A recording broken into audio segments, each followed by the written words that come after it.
Pues seguimos con tiempo para análisis en Negocios Televisión, en Business Connection. Vamos a intentar hacer lectura de estos planes, de esta debacle en Aragón y, en definitiva, de la actualidad en España. Saludamos a Lorenzo Ramírez, economista. ¿Qué tal? ¿Cómo estamos, Lorenzo? Buenos ¿Qué, días. qué tal? Muy buenos días. Aquí viendo los últimos movimientos que prácticamente estabais facilitando en tiempo real, ¿no? De las consecuencias electorales de lo sucedido en Aragón, ¿no?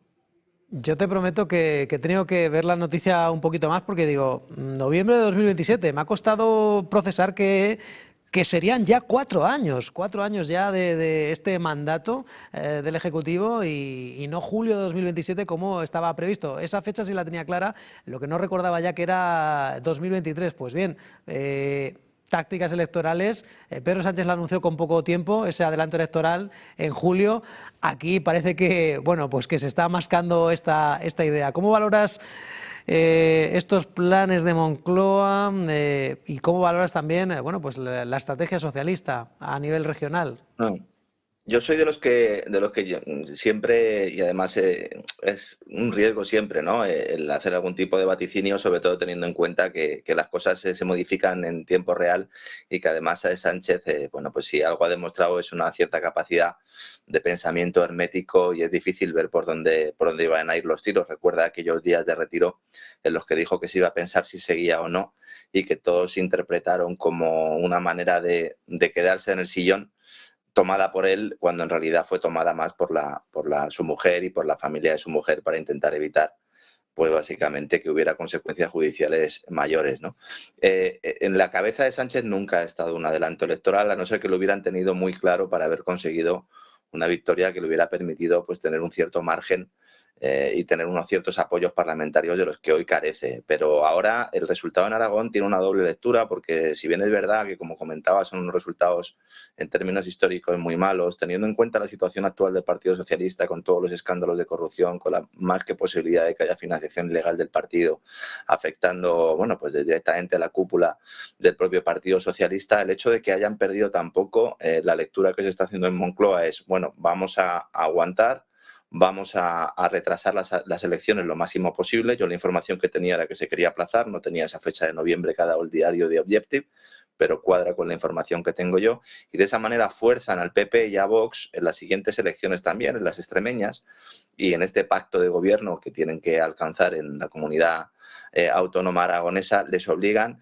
de alguna manera a retratarse. Es decir, el Partido Popular tendría que asumir determinadas ideas de Vox después de haber estado criticando fundamentalmente la esencia del programa electoral de Vox a nivel nacional, y por otra parte Vox tendría que tragarse el sapo de gobernar al lado del Partido Popular, algo que, cuando ha sucedido en algunas comunidades autónomas, me viene a la cabeza ahora el caso de Castilla y León, siempre acaba mal, porque siempre que se acerca a un escenario electoral tienen que romper para intentar vender a su propio electorado, sus propias bases, que son partidos independientes y que en algunos casos incluso son antagónicos, son como el agua al aceite. Entonces, de esa manera, lo que hace Sánchez, que en este sentido es muy maquiavélico, es decir, en este aspecto yo creo que es uno de los mejores políticos del mundo, fíjate lo que te digo, a la hora de calibrar estos escenarios, va a intentar que PP y Vox, gobernando juntos, se obliguen o bien a pelearse o bien a reducir tanto las diferencias que él permita vender el discurso de que el Partido Popular también es un partido de ultraderecha. Y de esa manera enfocaría la campaña electoral a esa gran batalla guerra civilista, que es lo que suele hacer siempre el Partido Socialista de cara a las elecciones generales, amenazando, ¿no?, con que va a venir la ultraderecha o que va a venir la derecha a quitarnos las pensiones, a hacer los ajustes, ¿no? Esto también tiene un efecto sobre determinados empresarios del IBEX que ya estaban preparando el escenario Feijóo. Sabes que en más de una ocasión, sobre todo en las pasadas elecciones, hubo una serie de reuniones entre los grandes prebostes del IBEX para ver cómo podían manejar a Feijóo cuando fuera presidente. Aquello al final no salió bien, precisamente por los pactos que logró Sánchez, pactos parlamentarios que ahora en buena medida ha perdido, y veremos cómo Sánchez se echa al monte con Podemos. Un poco va a ser esa la idea. Hay que tener en cuenta que en Aragón pierde Podemos, pero ganan regionalistas. Veremos si esto lanza un mensaje también en clave nacional. Y luego, por otra parte, pues vamos a ver cómo Feijóo tiene que aplazar esos pasos, y muchos de los que ya estaban optando o querían o se les habían prometido determinados cargos públicos para entrar en el gobierno de España ya pues prácticamente a finales de este año o a principios del que viene, pues van a tener que esperar, ¿no? Sánchez se va a agarrar todo lo que pueda al sillón con las causas judiciales más, y este resultado, insisto, yo creo que tiene esa doble lectura. Yo creo que a él le permite quedarse, le permite decir a los varones, como convoquemos elecciones, vamos a morir todos, y de esa manera pues logra quizás sacar aún más pecho y tener un control de un partido que ya no se gobierna desde Ferraz, sino que se gobierna directamente desde el Palacio de la Moncloa. Y luego con un Félix Bolaños, que es el gran tapado de todo esto y que es el gran aspirante a suceder a Sánchez, que es un tipo que, como sucede en el caso de Estados Unidos con el vicepresidente Vance, yo creo que es incluso más peligroso que el propio presidente. Así que vamos a tener, yo creo, Sánchez para rato, Lolo. Sánchez, que quiere controlar las redes sociales, bueno, el acceso a los menores de edad, en un momento en el que... Ya todos. Bueno, a ver en qué queda todo esto, en un momento en el que, Lorenzo, pues hay muchos... en fin, muchos trabajos, ¿no?, de grandes tecnológicas para implementar controles biométricos y de digital y alianzas con burócratas europeos.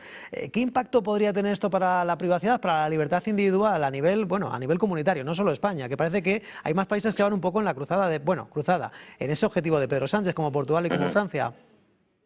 Sánchez tiene una característica que ahora muchos empiezan a ver y que algunos también llevamos ya tiempo advirtiendo sobre ello. Sánchez tiene una capacidad, yo no sé si casi es sobrenatural, para anticipar los mensajes que se van a lanzar luego de determinados terminales, entidades supranacionales que luego van permeando sobre determinados gobiernos y grandes corporaciones. Seguramente porque, bueno, pues él al acudir también a determinados foros internacionales, cuando no lo hace él, pues lo hacen miembros de su gobierno, se van estableciendo una serie de hojas de ruta. Lleva planteándose desde hace unos meses la idea de dar un paso adelante en acabar con el anonimato en el acceso a Internet. Es decir, no se trata de prohibir el acceso a Internet, sino de que todo el que acceda a Internet, redes sociales, aplicaciones y en último término Internet, lo haga con el carnet de identidad en la frente, ¿no?, con una identidad digital. Entonces, ¿cuál es la excusa que se utiliza para ello? Intentar, bueno, pues limitar el acceso a determinadas redes sociales a los menores de edad, lo cual, pues algunos ya lo advertíamos y ahora ya, pues como bien dices, hay muchas iniciativas al respecto. Esto era solo una excusa para abrir el melón, para iniciar un proceso que aspira a eliminar ese anonimato en el acceso a Internet como paso indispensable para ese sistema, esa especie de panóptico renovado de Bentham de vigilancia global, porque sin identidad digital los tecnócratas no pueden instaurar el proyecto de vigilancia global. Por eso quieren acabar con el anonimato en la red como paso clave para implantar esa identidad digital, y esto no se hace contra el criterio de las tecnológicas. Lo que nos están vendiendo aquí es que las tecnológicas no quieren y los gobiernos están apretando. No, se hace con su consentimiento y en algunas ocasiones incluso con su propia dirección. Es decir, Discord acaba de anunciar, es una noticia que ahora, sobre todo en el ámbito de Internet, está causando mucho revuelo, que va a hacer falta escanearse la cara para usar sus servicios. Pero esto es algo que ya se está haciendo en otras plataformas, sobre todo con la excusa de calibrar la edad del usuario, en un proceso generalizado en el cual se está enterrando lo que antaño podía haber sido esa Internet libre y anónima, lo que en su momento fue un océano de páginas web, de foros, pues ahora se va reduciendo progresivamente a unas pocas redes sociales, que son las que empiezan a tener el control, con empresas gigantescas que nos dicen que están en pugna con los gobiernos, pero, como digo, es toda una gran farsa, ¿no? Sirva el ejemplo de la enésima ofensiva de la Comisión Europea contra la empresa Meta, a la que acusa de abusar precisamente de posición dominante por restringir el acceso de sus nuevos proveedores de inteligencia artificial a WhatsApp, que también era noticia por esa sanción del Tribunal de Luxemburgo, o el anuncio de Bruselas también de que impone restricciones a TikTok. Y mientras esto es lo que están los grandes titulares en los grandes medios, mientras nos entretienen con estas apuestas o con estas supuestas batallas jurídicas, ocultan que la propia Comisión Europea, y esto está completamente demostrado, anunciado por la propia Comisión Europea, contrató a Meta en las pasadas elecciones parlamentarias europeas para que moderara el relato en las redes sociales, es decir, para que censurara contenido que cuestiona la legitimidad de los burócratas europeos de cara a esos comicios del año 2024. Entonces, mientras que por un lado parece que hay una ofensiva, por el otro lado les contratan. También se oculta que la normativa Chat Control, en su edición 1.0, la que faculta a las tecnológicas a espiar los mensajes antes de ser enviados, no solo está en vigor, sino que además se acaba de prorrogar, sin que prácticamente nadie haya dicho nada al respecto. Recordemos, la diferencia entre el 2.0 y el 1.0 es que el 2.0 obliga a las tecnológicas a espiar estos mensajes antes de ser enviados. El 1.0 les faculta. Es decir, sería incluso peor desde un punto de vista de regulación y de control, porque no sabemos lo que hacen las empresas con estos datos, ¿no? Entonces, esto ya lo hemos vivido, es decir, cuando las autoridades europeas se aliaron, que además hemos tenido ahora últimos documentos gracias a Judiciary Committee en Estados Unidos para utilizar la pandemia como palanca para reducir libertad de expresión, para garantizar medidas draconianas de control, de ingeniería social, también se nos decía que se luchaba contra la desinformación. Entonces, nos venden un enfrentamiento que no es real para que parezca que se definen unos derechos a la privacidad que son violados de forma constante. Hay que ser muy claro al respecto, es decir, huyamos de la propaganda interesada de todos los lugares. Las conversaciones por medios digitales no son privadas, no lo son. Y no hace falta que sea un juez quien las intervenga, y esto es absolutamente irregular, pero es la situación actual. Las plataformas tecnológicas tienen acceso antes de enviar los mensajes, por lo cual el cifrado extremo-extremo es una gran entelequia. Es una gran entelequia. Y además, los ponen al servicio de las agencias de inteligencia de sus propios países cuando lo solicitan. En este caso son tecnológicas norteamericanas, fundamentalmente Estados Unidos. Y todo ello se hace en colaboración con las autoridades europeas. Y el objetivo final, como digo, es conseguir digitalizar la mayor parte de aspectos de la vida para poder luego emplear herramientas tecnológicas, no solo para controlar a las sociedades, en esa visión maquiavélica también del Leviatán, sino también para generar estructuras mentales y patrones de comportamiento con operaciones psicológicas constantes que vayan moviendo la ventana de Overton de forma que lo que ayer nos parecía absolutamente intolerable, pues hoy pensemos que es lo más normal del mundo, ¿no?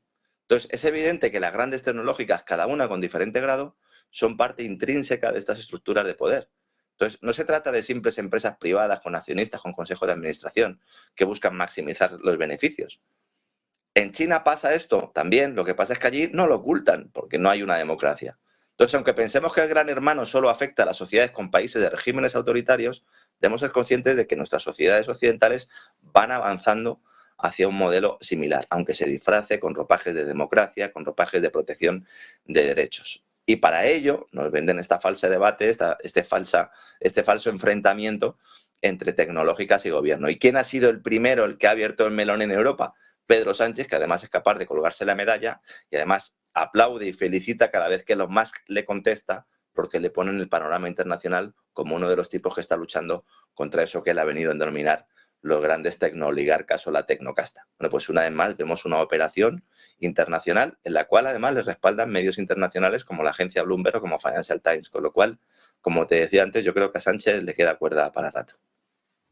Por cierto, déjame contar una noticia de última hora, Sí. Lorenzo. En este caso, nuevamente hablamos de España. Hablamos de la esposa del presidente Sánchez, de Begoña Gómez, que bueno, pues se estrecha el cerco para, en este caso, el juez Peinado, que da 10 días a Moncloa para entregar todos los correos de Begoña Gómez, en este caso correos electrónicos de Begoña Gómez, que fueron enviados y recibidos con su cuenta oficial desde la llegada de su marido a la presidencia del gobierno en 2018. Según avanza el diario El Mundo, ha encargado a la UCO, el juez Peinado, que analice estos mensajes dentro de la investigación por posible malversación a la esposa de Pedro Sánchez. Recordemos, el instructor ha precisado que si no se atiende ese plazo de 10 días se podría incurrir en un delito de desobediencia judicial por parte de los responsables de la Secretaría General de Presidencia del Gobierno y de la Oficina Nacional de Información del Pasajero. Insistimos, el diario El Mundo avanza esta noticia. El juez Peinado da 10 días a Moncloa para entregar todos los correos de Begoña Gómez enviados, recibidos desde que Pedro Sánchez llegara al poder. El instructor actúa por una doble circunstancia. La primera, porque la Audiencia Nacional revocó su primera petición de la lista de mensajes de Gómez con su cuenta oficial. Consideraba que había sido reclamada erróneamente a través de una resolución sin motivación, pero ahora en su auto explica que se trata de una medida necesaria para comprobar si la asesora a su disposición en presidencia se dedicaba a colaborar en las tareas profesionales privadas de Begoña Gómez. En cuanto a la petición de datos sobre los vuelos de ambas, el juez Peinado, que dice que actúa después de que las defensas rechazaran entregar sus pasaportes, y ha estimado que, como investigadas, no estaban obligadas a ofrecer esta información. En esas diligencias, el juez ha precisado que quiere que el organismo de Interior le concrete si realizaron viajes a la República Dominicana, a la República del Congo, a Guinea Ecuatorial, Guinea-Bissau y a la Federación de las Repúblicas Rusas. En definitiva, 10 días tiene Begoña Gómez para entregar todos sus correos desde que llegó a la Moncloa en 2018, o de lo contrario podrías incurrir en un delito de desobediencia judicial. Bueno, Lorenzo, ya estoy contigo. ¿Cómo se pone el panorama? Hablábamos de control a las redes sociales, de la cruzada digital de las grandes tecnológicas y también, ¿no?, de esa batalla entre China y Estados Unidos, pues en este caso por liderar el control monetario. De un tiempo China está impulsando la internacionalización del yuan digital. También experimentos con tokens ligados al oro. Estados Unidos, que de momento mantiene el oro como reserva de valor, pero está fomentando stablecoins, monedas respaldadas en dólar. ¿Qué ventajas tiene la postura de una y otra, la alternativa de una y otra? ¿Y quién saldrá triunfadora?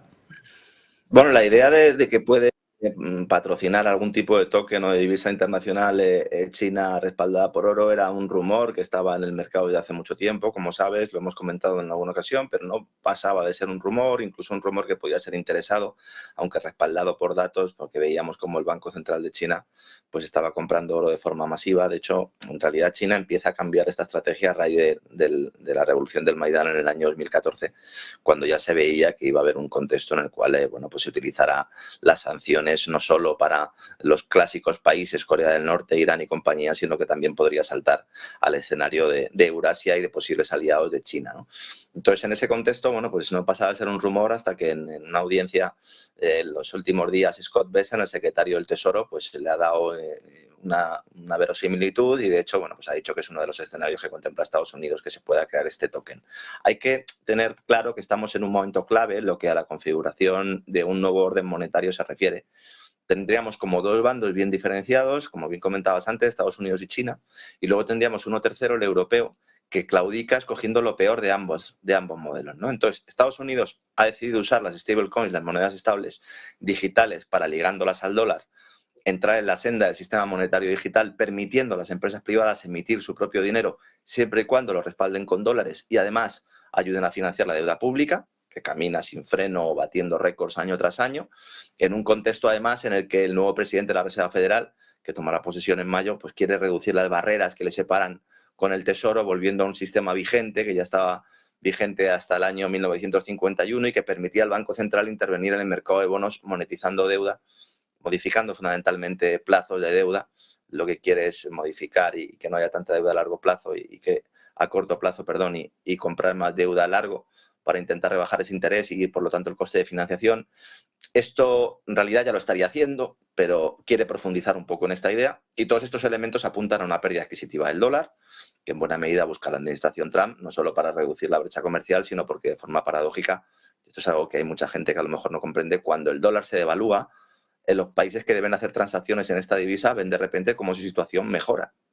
Y esto les hace pedir más dólares. Es decir, esto parece contraintuitivo, el hecho de que cuando una moneda pierda valor se puedan solicitar más dólares, pero porque hay que diferenciar entre moneda de reserva y la moneda de referencia en determinados mercados. Ejemplo claro para, a lo mejor, el que no lo puede entender muy bien, si las transacciones en hidrocarburos se hacen fundamentalmente en dólares y el dólar se deprecia, yo como país que no tengo el dólar como divisa, pues si yo tengo que comprar dólares para comprar esos hidrocarburos, realmente es más fácil para mí, es más barato, se reduce ese coste, ¿no? Lo cual me hace aún solicitar más dólares aún, ¿no? Otra cosa es que esa divisa no estuviera referenciada a determinados mercados y entonces, claro, como divisa de reserva, pues no funcionaría. Entonces, muchas veces no se diferencia entre moneda de reserva y moneda de referencia para las transacciones internacionales y, en buena medida, bueno, pues esto es muy importante, ¿no? Porque mientras la primera aspira a una moneda fuerte, la segunda es todo lo contrario. Se necesita que sea débil para facilitar que estos países que la usen puedan adquirir más bienes o hacer frente a los costes de deuda de manera más sencilla, ¿no? Siempre que sean en esa moneda.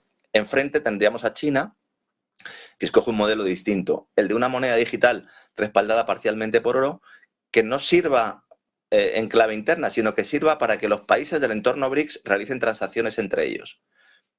Claro, esto a la larga también afectaría al dólar, pero es importante señalar que esta moneda no es el yuan. Es decir, aunque la divisa china sea la que en último término está detrás, evidentemente, es un nuevo patrón. Lo llaman el unit, veremos finalmente cómo se configura todo esto, para facilitar a los países no solo intercambiar bienes y compensar pasivos, sino también eludir posibles sanciones de Estados Unidos o de cualquiera de sus satélites occidentales, que esta es la clave aquí, ¿no? Cuando se habla de desdolarización, se están refiriendo fundamentalmente a esto. Esto es lo que algunos consideran el nacimiento de un nuevo patrón monetario que acabará con la hegemonía del dólar. Pero yo creo que esto es un error, porque China no tiene ninguna intención de acabar con el dólar, porque es el país que más dólares tiene, con la excepción de Estados Unidos, claro. ¿Por qué? Porque es quien más productos vende al país norteamericano. Y además usa estos dólares para ayudar a los países que están endeudados en dólares y ofrecerles acuerdos en el ámbito comercial y los aleja de la esfera occidental. Entonces utiliza el dólar como arma. China utiliza el dólar como una herramienta, como un arma. Otra cosa es que, como está sucediendo, el gobierno chino pida a los bancos del país que sigan reduciendo sus tenencias de deuda pública a Estados Unidos. Pero esto es normal, porque se explica por qué. Porque esta deuda se está depreciando y no sirve como activo de reserva. Como bien decías antes, hasta Estados Unidos está comprando oro para respaldar realmente ese dólar, aunque a niveles muy lejos de lo que pueda estar China, ¿no? Y luego el Banco Central de China, como buena parte de otros países, prefieren tener oro en su activo que bonos del Tesoro norteamericano, ¿no? Por eso está ganándole el oro al dólar a la hora de establecer activos de reserva, pero el yuan no se está acercando a ese punto ni es su intención, ¿no? Es importante comprender esto. Y luego, en tercer lugar, está Europa, que, como te decía antes, escoge lo peor de los dos sistemas, porque es una moneda digital de banca central que no está respaldada por nada, o mejor dicho, esto también es importante, que está respaldada por la capacidad de los gobiernos para saquear el ahorro y la renta de los ciudadanos, que tampoco es moco de pavo, tampoco es algo a eludir en esta ecuación. Y aquí se mantiene y se perfecciona de alguna forma, en el ámbito maligno, claro, la planificación monetaria como gran reducto del control coactivo centralizado en el sistema monetario financiero actual. ¿Hay salida a esto?